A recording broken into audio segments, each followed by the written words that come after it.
Every woman deserves to feel vibrant, safe, loved, and feel her power. The Woman's Vibrancy Code podcast is here for a potent use of your time. We will cover energy, hormones, and libido with episodes that also dive into entrepreneurship, money mindset, feminine power, and much, much more. Introducing Maraya Brown, Yale and functional medicine trained women's health expert, midwife, mom, and entrepreneur. Welcome back to the Women's Vibrancy Code. Now, this is going to be a fascinating interview, one that you'll want to sit and take notes, not an interview for little ears. This is around jealousy. It's around creative non-monogamy from, yes, the perspective of sensuality and sexuality, but I want you to really open up your mind to all the various ways that Dr. Joli Hamilton brings in this concept of creative non-monogamy, and just allow yourself to sit with the conditioning, the constraints, the ideals, the ideas that you have created in your relationships around money, sexuality, sensuality, passion, friendships, sharing. She is what I consider the Brene Brown of jealousy. And I hope you really enjoy this interview. All right. Yes. Who wants to hear from who I consider the Brene Brown of jealousy? We're going to talk about coloring outside of the lines, different ways for us to start thinking about our relationships, our relationship with ourselves, our relationship with jealousy, our relationship in heterosexual or non-heterosexual relationships. Really, it doesn't have anything to do with heterosexual, does it, Joli? Or the ones that look heterosexual but aren't. Because plenty of us are in those. So if you're kind of going, wait, what, What are we going to talk about? This is going to be a very different, very unique, kind of jaw-dropping conversation, I'm guessing. We're going to talk about non-monogamy. And I have Dr. Joli Hamilton here. And let me just read her bio. And this is a treat. So I want you to really keep in mind, this might be a little bit triggering. This conversation might be one of those that kind of makes you go, okay, wait, stop, wait, say that again. Think outside the box, think outside the lines. And I want to say out loud, it might not be for little ears. So if you are listening to this in the podcast, I'm going to probably recommend that you put earbuds on if little ears are in the background. Okay, let me read her bio. So Dr. Hamilton, Joli is her first name, is the relationship coach for couples who color outside the line. She is a research psychologist, TEDx speaker, and ASECT certified sex educator. Joli's also the author of the best-selling book, Project Relationship. She has recently been featured both in Vogue, and was it New York Times? Is that what it was? New York Times and NPR. Woohoo, girl, look at you. Empowered women, empowering women. I love being able to lift you up and share you with the world. Okay. So the book is The Project Relationship, the Entrepreneur's Action Plan for Passionate, Sustainable Love, and host of the Project Relationship podcast. So you do have your own podcast. I do. Oh yeah. We got to turn this around, turn that microphone around too. Absolutely. So once again, her podcast is the Project Relationship podcast. She spent the past 2 decades studying and reimagining what love can be if we open our imaginations to possibility. Joli helps people create partnerships that are custom built for their authentic selves. No more shrinking, pretending, or hiding required. So, Joli, thanks for joining us. First of all, custom built for their authentic selves. Can you give some examples? What does that even look like? Yeah, I am so passionate about this idea of custom built because I think most of us were handed an idea that marriage looks one way. But in practical application, we know people who say enjoy sharing all of their sexual fantasies with each other, even if those fantasies are about other people that they know. We know people who are non-monogamous consensually. We see stories of this all over the place.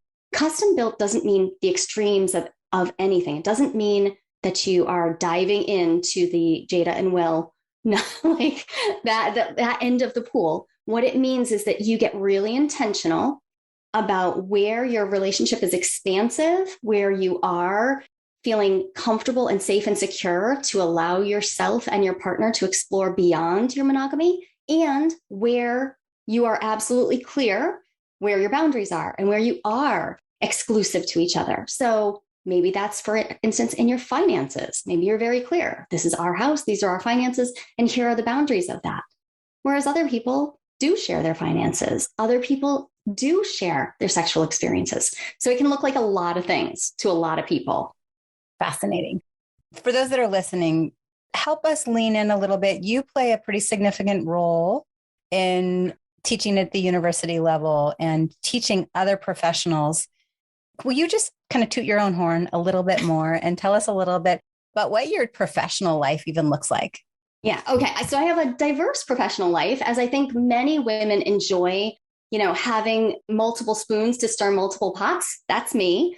So I teach at the university level. I teach human sexuality, and I enjoy that. And I like teaching people in that broad way. So that lets me talk about everything from just safer sex to sexual orientation, all of that. And I do that and I love it. And I'm currently the chair on the board that certifies sex educators, therapists, and counselors. I am the chair of professional education. So what that means is I help people who are trying to get certified as sex educators and therapists, right? How they can make that transition by collecting CEs and all that. I review all that stuff and I help them create programs to do that. It's a little complicated to explain exactly what happens because it's not easy to talk about sex publicly, even if we're talking about sex education. So I have these multiple roles.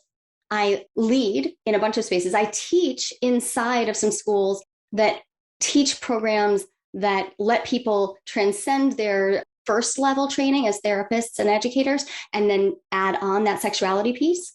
And then I also write and speak about specifically jealousy because I research jealousy specifically. And that one's the one that sort of stands out to people. They're like, why in the world would anyone in their life researching something so ouchy? But my professional research area of interest is romantic jealousy. So let's talk a little bit about jealousy. And that's why I introduce you and I really see you as the Brene Brown of jealousy. So if Brene Brown is in the shame and trust world, I see you in the jealousy world. And just to say, many women are going, this is a fascinating conversation because I help women feel turned on by their life, their lover, and themselves. And generally that's more from a physiological standpoint. So what's going on underneath the hood from your hormones and your adrenals, but also how you're thinking and how you're being and old trauma. And I think it's really important that we acknowledge that Joli and I's work are synergistic and we get to really address it from all directions. And so that we can feel alive and feel passionate. And then that plays out in how we exist in our world and in our relationships and in our work and in our hope for the future and all of it. So jealousy. First of all, what is jealousy? Okay. Jealousy. Let's start by saying jealousy is distinct from envy. It's an emotion. It's an experience we have in our body, a fear of interruption of our love bond with a special other. It's not necessarily limited to the romantic because jealousy can be spotted as young as 6 months old. Researchers can spot it because it originally shows up to bond us to our caregiver, right? We need that bond. We literally need that bond. So any interruption, any third, we could imagine, right, that might interrupt like a sibling, for instance, an interruption there would be an actual threat to our survival. Then we grow up. And as I'm sure you've pointed out in other realms, that hardwiring doesn't go away just because we age.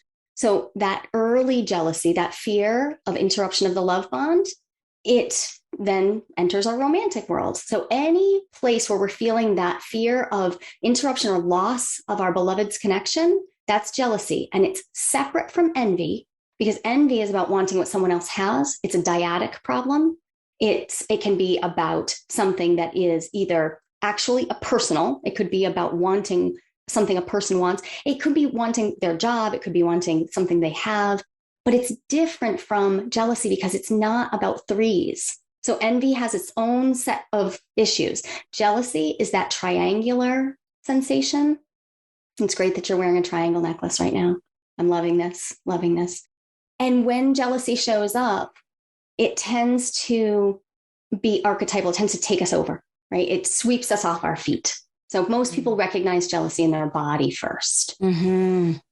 So what I'm hearing is it's the fear of an interruption in a love bond and actually a threat to survival, whereas envy is wanting what someone else has. So like I watch myself, if I'm in scarcity thinking, I will watch myself go scroll through social media and get caught up in comparisonitis with other female entrepreneurs out in the world. That's envy.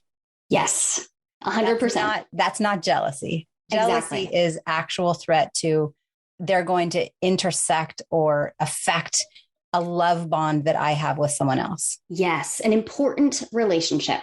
And so the reason I separate them is because envy, while it has its own problems, and there are real reasons to dig into comparisonitis and all of that. I love that we're using that word. We made up that word. Like we made it up. It's a great word. It's great. But it is, while we can use the same tools that we use on jealousy, we can use the same tools, it doesn't hit us in our love center.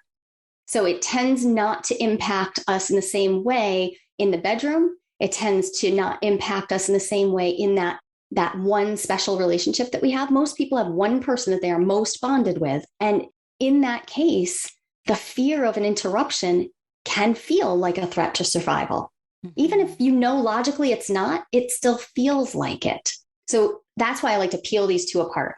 We can still deal with them using the same tools. So as we talk about ways to deal with jealousy, absolutely apply them to envy. They work. I've tested them. I've tried them. They work. And jealousy is a special case. Mm-hmm. And so envy isn't as much of a threat to survival.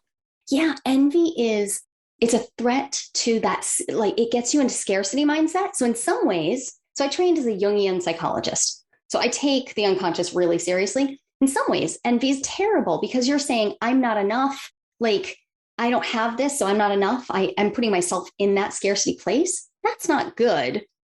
But when it's, I'm not enough for my partner or to attract the connection I need, well, we know we are social creatures. Without a connection to other, most of us will feel lost in some way. And that doesn't have to be romance. That connection might be familial. It might be friendship, but it's that level of connection that we count on. We count on this person. Mm-hmm.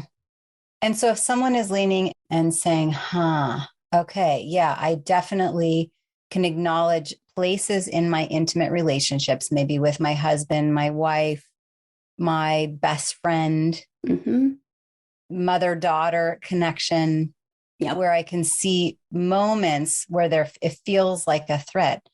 What do we do with that in a moment where we acknowledge that it feels like a threat? First of all, what do you hear? What does it feel like in someone's body? Where in their body do they feel it? How do they even acknowledge that it's happening? Yeah. And then what's like a first step to do with it? Perfect question. The very first step is to start to know what your body sign is, what your signal, the somatic signal. So your sense of being in your body, you go into your body, there's going to be something. Things I hear described are tightness in the stomach, knots in the stomach, a thickness through the chest, compression in the chest, heat, fire, twisting, compression. All of these words come up a lot when I do my interviews. What people are describing in that compression and heat and twisting, if you can notice that early, that is your first step. You simply notice it and say, this particular way I feel the knot and the twist, that's jealousy. Jealousy in itself is neutral until I choose what to do with it. And this is where I take a completely different tactic than most people do with jealousy. Jealousy is neutral until you decide how to act on it. Fascinating. So what are the most common actions that people do with jealousy in the context of a loving sexual relationship? Yeah. Okay. Well, it gets messy right away. It gets brutal. People do some, gnarly things like, snoop and hide and prod at each other, but it also gets violent. Like we can't talk about jealousy without acknowledging the elephant in the room that is jealousy inspires violence in some people. And the less we talk about it, the less we're going to be able to deal with that. So I take that aspect of it really seriously. Until the 70s, jealousy inspired murder, homicide, was legal in a few states in the US if it was like a caught in the act sort of moment. So everybody take a breath with that. This is serious stuff. I don't want anyone to think jealousy isn't intense, because if it can inspire that, surely it is. However, some things people do with jealousy are kick themselves around, start talking themselves into a story about how they aren't worth anything, or how their relationship isn't working, or they can't get their partner's attention for X, Y, and Z reason, right? They start telling themselves a story. So some of the things are violence towards self. They're understanding ourselves as lacking somehow, and that's why we're feeling this interruption. That is equally tragic and very workable. That's the workable side of this. The violence piece, I leave that to the forensic psychologists to deal with. They need to. It's very serious and very important. But the part of it where I decide how I interact with my own jealousy, just because jealousy has risen up doesn't mean I need to go all Kelly Clarkson on it and like, is it Kelly Clarkson? I think it is. Carrie Underwood? It might be Carrie Underwood. Slashing the tires and like taking the keys to his car. Okay. Yeah. We don't have to go that direction. We don't have to go brutal. But how many of us have felt a moment of jealousy? We've noticed it, and we immediately slash our own tires. We immediately are like rageful toward ourselves for some reason, or rageful toward our partner because we feel like there's a threat here. And feeling threatened can easily turn us on ourselves. So this is where I find your work and mine really line up, because there are a million reasons why someone might not want to connect sexually with their partner. And some of them have to do with just not believing that this connection is safe. Jealousy can be one of the reasons why we don't feel this connection is safe. Right. So for a woman, she will likely shut down and not want to be touched, or no longer feel turned on by what's offered to her because she's caught up in actually not feeling foundationally safe. And there's a loop of jealousy. I have to ask, because I imagine there's women that are listening. I feel like there's kind of two conversations that are happening. There's one around taking personal responsibility for, I feel jealousy. Here's where I feel it. Here's how I feel it. Here's what I'm going to do to shift how I'm acting. There's the other piece of, I'm in a relationship with someone who experiences jealousy and maybe potentially uses violence or control or domination, whatever it may be in the context of jealousy. So what do we do in that space if we're in a relationship with someone that maybe it doesn't have a healthy relationship with how to handle feelings of jealousy? Right. Okay.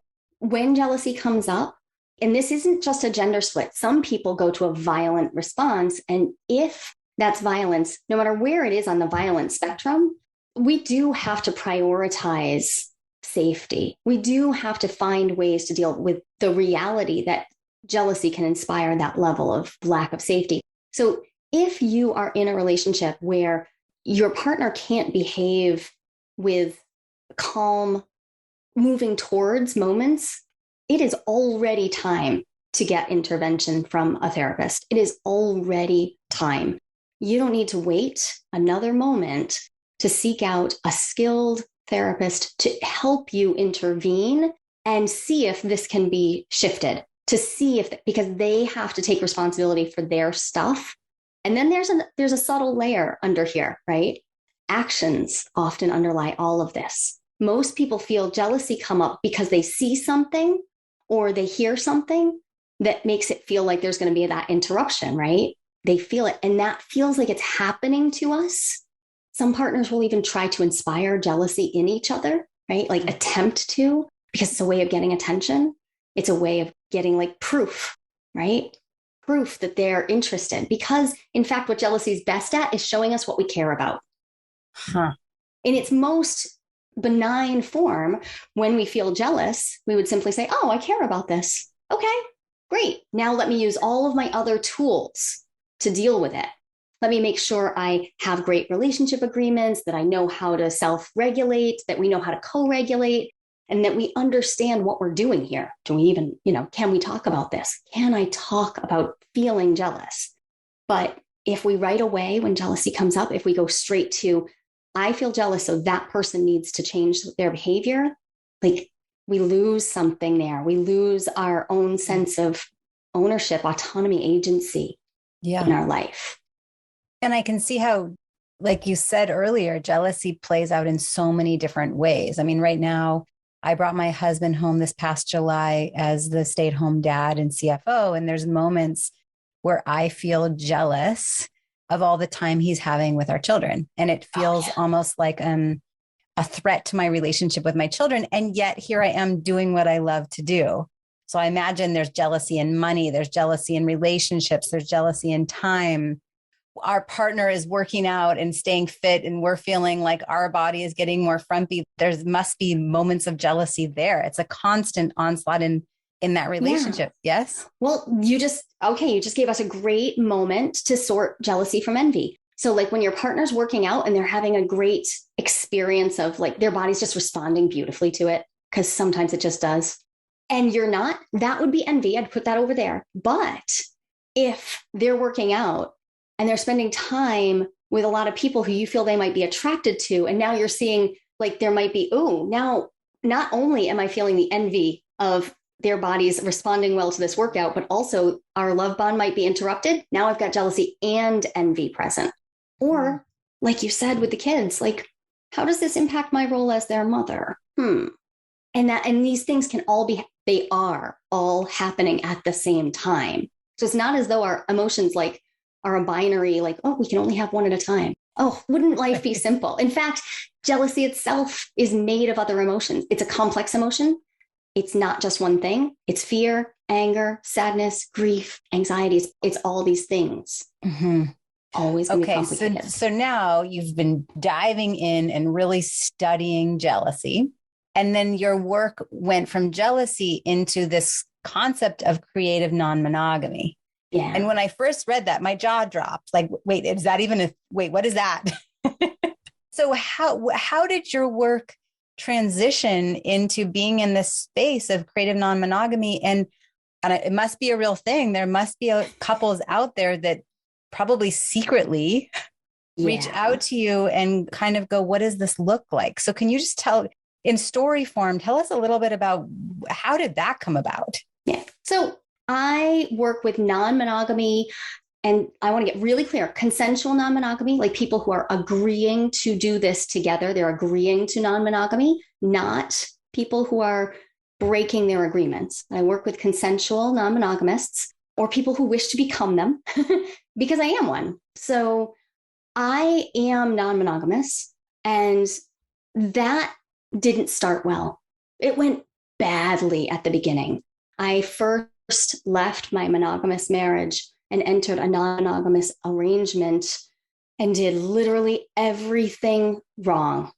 And so what that looked like was confusion, fear, jealousy, willy-nilly everywhere, and a denial of jealousy because we didn't want to say that word because there's so much shame attached to jealousy. It was messy as heck. Now, fast forward almost 13 years, I am in a deliciously comfortable and secure relationship with one of those same people. Shockingly enough, we managed to make it through. I have an anchor partner, and we are non-monogamous in a consensual way that lets us be really creative about what our relationship looks like, not just moment to moment, but like in phases of our life. We've now gone through changes, and sometimes our relationship looks very much, we just went through a pandemic. We chose not to date during that time. We chose not to do anything outside of our house. We barely grocery shopped. Sometimes it's me having 4 dates in a week. There are a lot of ways for this to look, and I lead in this area because when I jumped out of my first marriage, I jumped into the fire and I had no guides. I didn't know what I was doing. And it was really hard to find out how to do it with care and grace and trust and love. And that's how a lot of people get hurt. There's a lot of this that goes wrong, as I'm sure you can imagine. Yeah. I remember when I first read your bio and we started having a conversation, my first reaction was a jaw drop. And I'm currently very happy in a monogamous relationship, and we've been together for 16 years. And yet over the years, I've had lots of interactions with other individuals that have in my experience, attempted polyamory or non-monogamy, and I've never seen an example of it being successful. And I just kind of leaned in going, this is a thing. So who is it that you work with in the context of this conversation? Yeah. And are you seeing it be successful? And what is success even defined by? Oh, you just asked exactly the question. What is success defined by? So in monogamy, success is generally defined by longevity of the relationship. Like we celebrate anniversaries. We want to get to that 50-year mark. That's like one of the primary goals. In non-monogamy, I say the goal is graceful transitions, which could mean with that same partner in and out of different styles of monogamy and non-monogamy. And it could mean with other partners or between total relationships. Do I see it working? Absolutely. Can I share names? Nope, because you're right. Most people fly under the radar. I work with a lot of people who are high-level professionals. I work with CEOs. I work with lawyers and nurses and doctors and people who have created a life for themselves that they love so much, a partnership that they love so much. They don't want to mess it up. And somewhere along the lines, one or both of them realized they wanted something more. They wanted something that didn't quite fit into that traditional paradigm that they were given. And because we currently have some storylines of this, we see it in the news, we see it in, it's been featured in these big places. Vogue just did a 6-page spread. Amazing. So we can see that it is working for some people. And that gives people the clue. If I got support, could I explore what this would look like for me specifically? Because the thing is, it has to be specific. You can't just pick up a script and go run with it. You can't live someone else's non-monogamy agreement. Don't even try. It will hurt. You need to custom design this thing.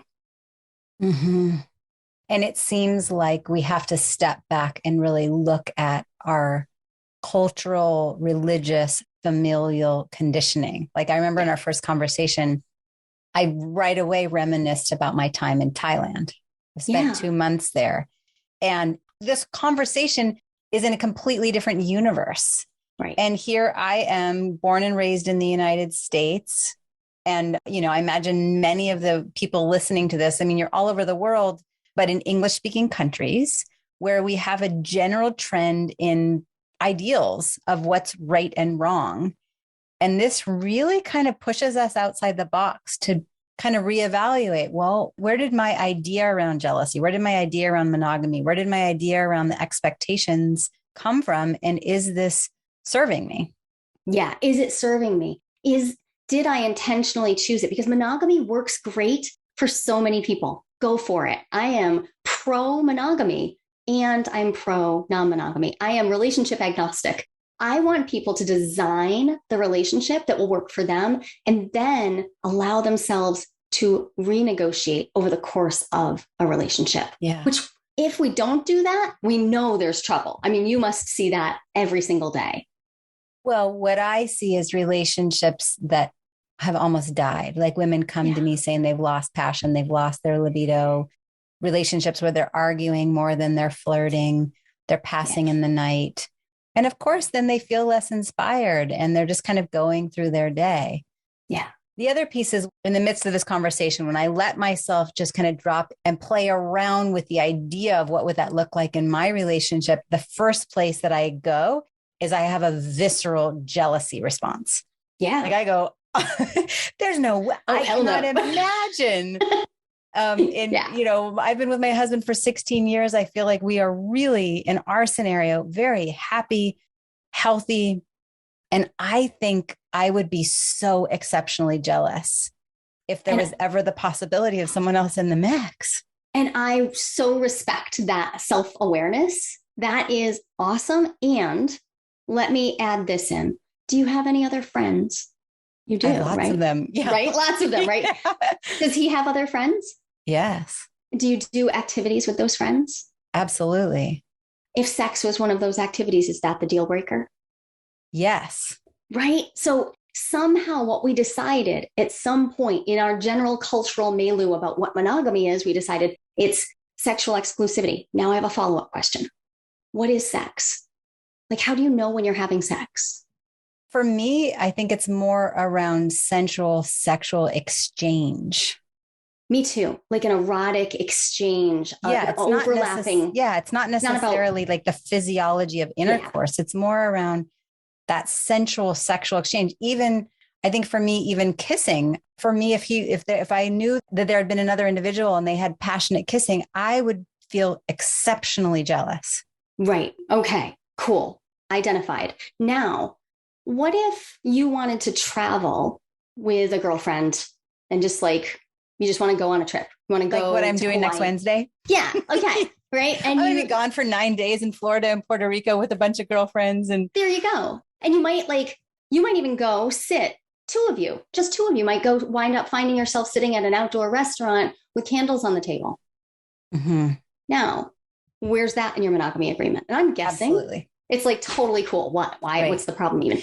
Even flirtatious exchange. I think that I think is healthy and fun and adds to our confidence. I love being able to go out and come back and say, I've still got it. He hit on me. And then, but to come home. And so I do the same thing. It's just I go all the way. And there's the thing, because I know where my relationship limits are, because I've talked about them, I've deciphered them, we've talked about them, and we renegotiate them. They work for us. You have done the same thing. It's just most monogamous people haven't done it explicitly. There's an implicit expectation. The phrase that usually happens is, oh, he knows the rules. And I'm like, cool, let's just say them out loud, because then we find out where the lines actually are and where you can be expansive. Because I know other women who absolutely can't travel with their friends, or they can, but their husbands aren't allowed to, right? Yeah. All kinds of, and that's usually implicit stuff. And it blocks that, the way I use the word libido, because I trained Jungian and Freudian, life force, right? Like full on life force. I don't want anybody to open the door to extramarital anything that they don't want. Right. But I do want them to negotiate and get clear about what they have. Because let's call a spade a spade. Lots of marriages end and people cheat and infidelity is a real thing. And then the women come to me feeling distraught because their libido had tanked physiologically. They say, I waited too long and I just found out he went outside of our marriage because he was unhappy. That's what I hear on my end. Yep. And I hear the stories of the people who they got just close enough. Like they basically leaned out over the edge of the cliff. Often, this is often how it starts. One of them or both of them leaned out over the edge of the cliff and then realized, I really like what's there. And I kind of want to jump and see. And I really like what's there. And if I'm lucky, I catch them in that moment. I catch them in that beginning stage where they're contemplating, and we figure out what it means, what they mean when they say they want to jump, because it's not actually a given. There is no one thing. We can have 100 conversations. I lead people like through exercises and activities to get clear on what exactly it is you mean when you say you need more, because most people are very vague there. They don't know. And we need to turn to our bodies, and we need to address issues, the physiological issues. Absolutely. We need to address those on everyone's part. And we need to have the conversations that might be uncomfortable and might lead us to realize that we want two different things, and then figure out whether those two different things could exist side by side, or whether in fact we could part on good terms because we really know that we did everything we could.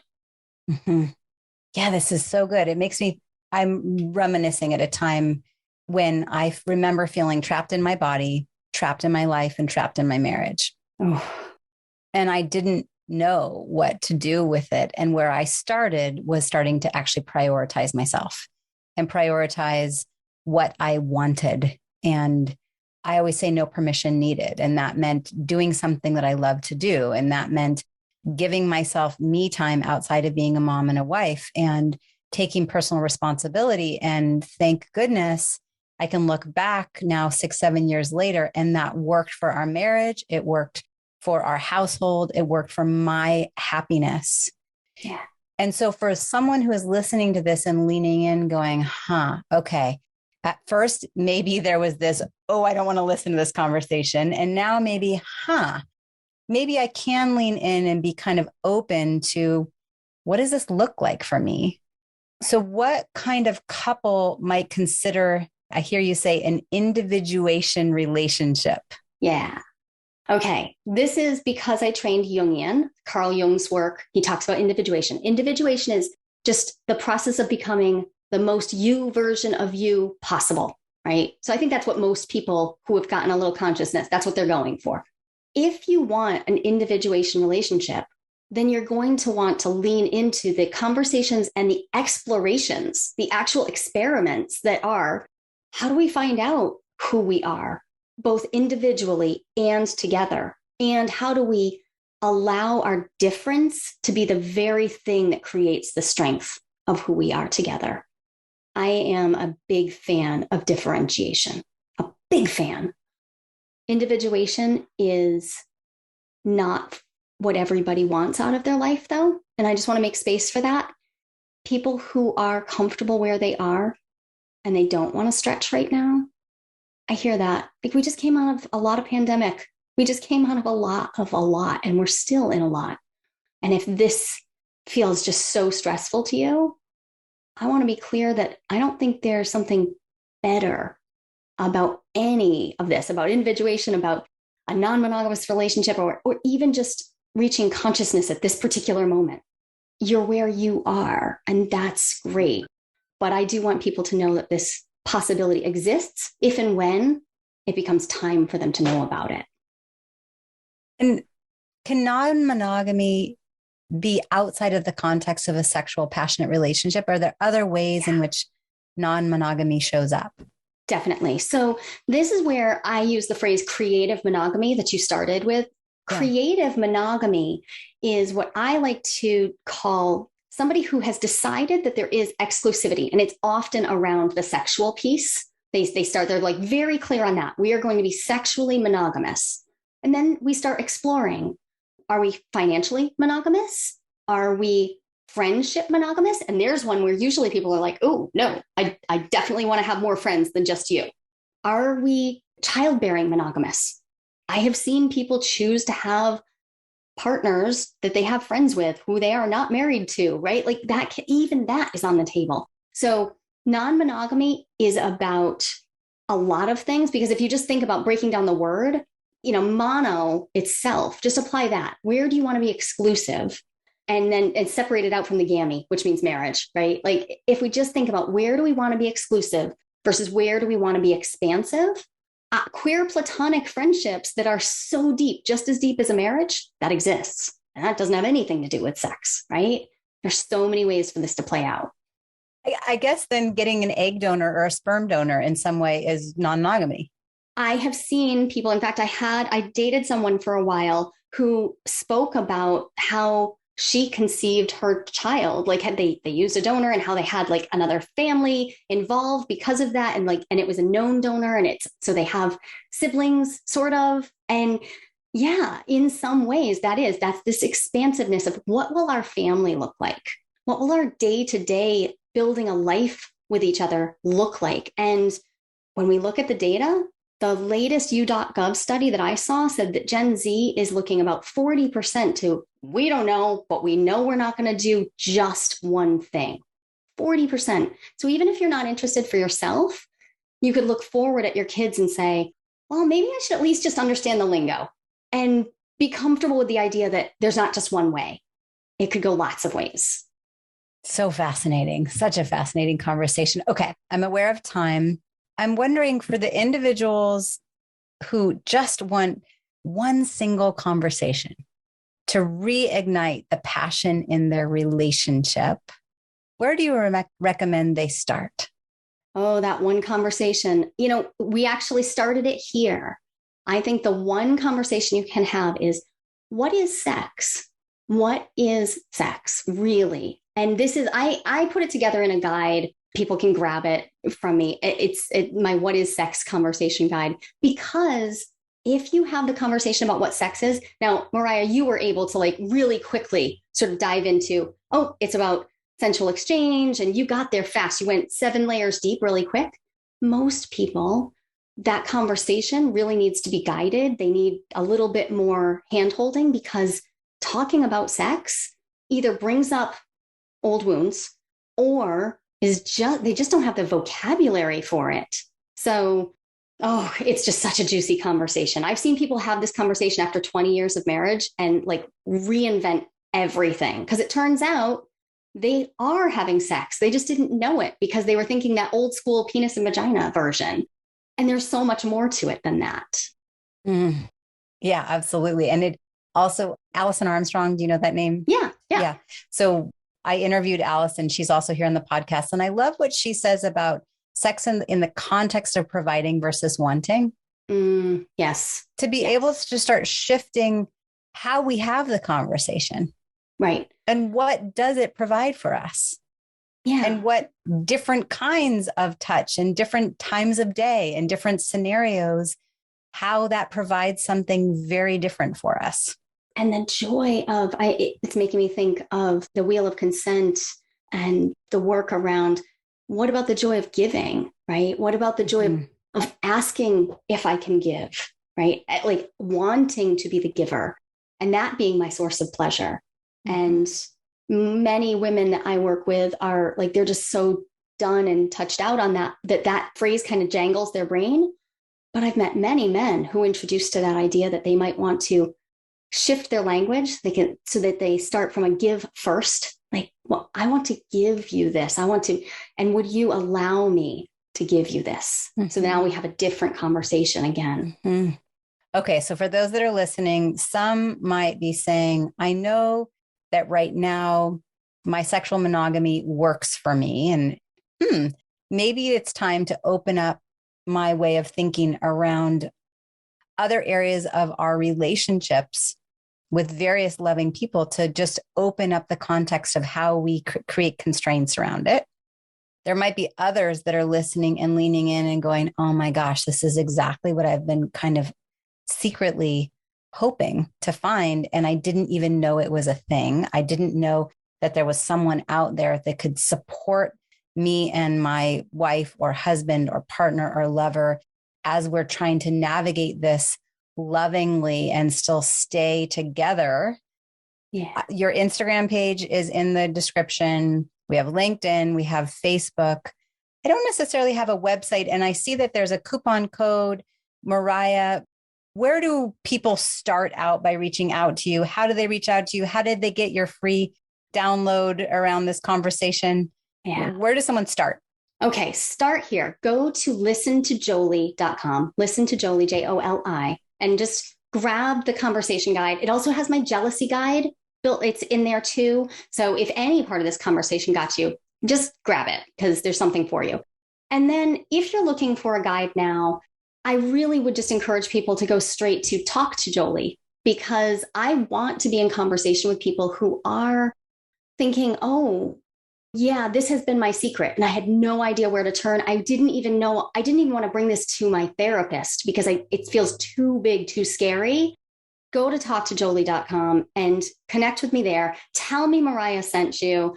And that is how I will know which conversation you started with, because what we've just done, Maraya, this is the beginning of the conversation. It opens the door to understanding that you're never going to be forced, not ever by me, to make a choice to open in a way that does not feel juicy and delicious. I want to help you open doors you want opened. And that's that. And it all starts with conversations. So I'll make sure to add listentojoli.com in the show notes. I'm also going to see if I can find the Vogue, NPR, and New York Times segment that you were just on. I will pop you right over the NPR one. They did this great little jealousy illustration out of me. It was adorable. I was like, ah. Awesome. Well, I'll make sure to add that into the show notes. And, hopefully we've opened up some eyes. Hopefully those that are listening to this or watching, you're able to lean in without feeling too triggered, without feeling too pushed, and just simply in a place of curiosity. And like Joli said, if not for you, for someone that you know. Thank you so much, Marya. I really appreciate this conversation. Yeah, of course. Thank you for your time. And thank you for what you're doing in the world. It takes a lot of bravery. Yeah, I'm living out loud all the way. Which, if you read the Vogue article, you'll see just how loud. Oh, boy. Okay. I got real. Here we go. Wasn't this episode amazing? Let's distill it down to key takeaways and action steps. Time for recap. Va va voom. All right. Is there a little bit of like mind blown, jaw dropping moments? I mean, obviously. So, what are some key takeaways? This idea of fear of interruption in the love bond, right? What is the definition of jealousy? This actual fear of interruption in the love bond and something that actually is a threat to our survival. And how fascinating to hear the difference and the nuances between jealousy and envy. I appreciate how she integrated the reality that in the context of jealousy, violence is something that is probably more prevalent than we give ourselves credit. And individuals really do need to reach out for therapy and support and foundational safety. And then obviously so many aha moments regarding self-exploration around what does monogamy mean to me as an individual? What does monogamy mean for you as an individual? Maybe you're thinking about it from the context of your sexual relationship. And maybe what you realized is there's so many other ways to look at it. How we handle our finances, how we navigate our friendships, how we navigate parenting, travel, work. It's all relevant as we come together and make agreements in our relationships around what feels right and good and loving. And so that's in our loving relationships, that's in our friendships, that's in our relationships with family members. Powerful, powerful. I did reference the Alison Armstrong interview you will find on episode number 3. I encourage you to go back and listen to that. That was an absolute delight to have the opportunity to interview her. And as promised in the show notes, you can find the Vogue article that was spoken of, as well as the NPR interview and the New York Times article, as well as another article that Dr. Joli Hamilton had published in The Atlantic and O.School. So enjoy. Hopefully this has created just some eye-opening moments for you to be in a place of self-exploration. Hopefully realize that you're not alone and maybe have a bit more compassion for other individuals in the world who are doing the best at living their life and navigating what safe looks like for them. So with that, thank you, and I'll see you over at the next episode. Thank you for listening to the Woman's Vibrancy Code. Connect with us and take the first step to transforming your energy, hormones, and libido at thewomansvibrancycode.com. Cheers to your zest and vitality. Make sure to follow for weekly power-packed value.